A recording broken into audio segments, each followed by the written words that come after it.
सभी भक्तों को राधे राधे। जय श्री कृष्ण।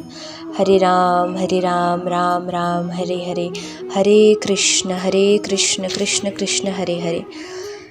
24 अप्रैल को वरुथिनी एकादशी का महात्म्य आज हम श्रवण करने जा रहे हैं।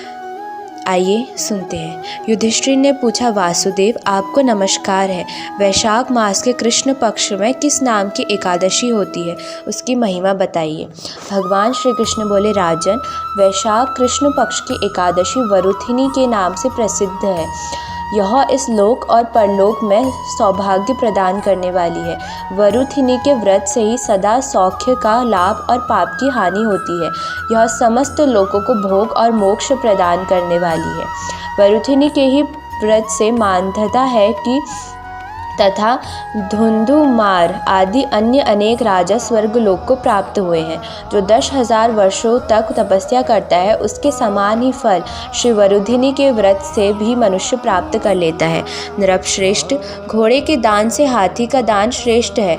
भूमि दान उससे बड़ा है। भूमि दान से भी अधिक महत्व तिल का दान है। तिल दान से बढ़कर स्वर्ण दान और स्वर्ण दान से बढ़कर अन्न दान है, क्योंकि देवता, पितर तथा मनुष्यों को अन्न से ही तृप्ति होती है। विद्वान पुरुषों ने कन्यादान को भी अन्नदान के ही समान बताया है। कन्यादान के तुल्य ही धेनु का दान है। यह साक्षात भगवान का कथन है।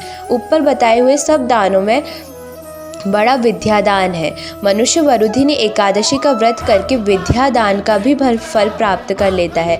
जो लोग पाप से मोहित होकर कन्या के धन से जीविका चलाते हैं, वे पुण्य का क्षय होने पर यातनामय नरक जाते हैं। अतः सर्वदा प्रयत्न करके कन्या के धन से भी बचना चाहिए।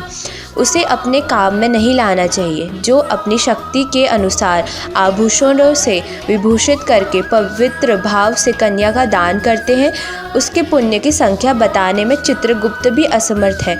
वरुथिनी एकादशी करके भी मनुष्य उसी के समान फल प्राप्त करता है। व्रत करने वाले वैष्णव पुरुष दशमी तिथि को कास, उड़द, मसूर, चना, कोदो, शाक, मधु, दूसरे के अन्न, 2 बार भोजन तथा मैथुन, इन 10 वस्तुओं का परित्याग कर दे। एकादशी को जुआ खेलना, नींद लेना, पान खाना, दातुन करना, दूसरे की निंदा करना, चुगली खाना, चोर, हिंसा, मैथुन, क्रोध तथा अतस्य भाषण, इन 11 बातों को त्याग दे।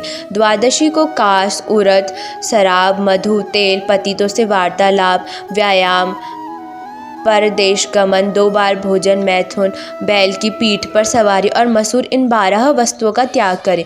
राजन, इस विधि से वरुथिनी एकादशी की जाती है। रात को जागरण करके जो भगवान मधुसूदन का पूजन करते हैं, वे सब पापों से मुक्त हो परम गति को प्राप्त करते हैं। अतः पाप भीरू मनुष्यों को पूर्ण प्रयत्न करके इस एकादशी का व्रत करना चाहिए। यमराज से डरने वाले मनुष्य अवश्य वरुथिनी का व्रत करें। राजन, इसके पढ़ने और सुनने से सहस्त्र गोदान का फल मिलता है और मनुष्य जब पापों से मुक्त होकर विष्णु लोक में प्रतिष्ठित होता है। आशा करती हूँ कि आपको यह एकादशी की कथा बहुत अच्छी लगी हो। अगर अच्छी लगी है तो कृपया करके हमारे प्रभु के ही नाम से हरिस्मरण यूट्यूब चैनल है, आप उसको लाइक और सब्सक्राइब करें। जय श्री कृष्ण। राधे राधे।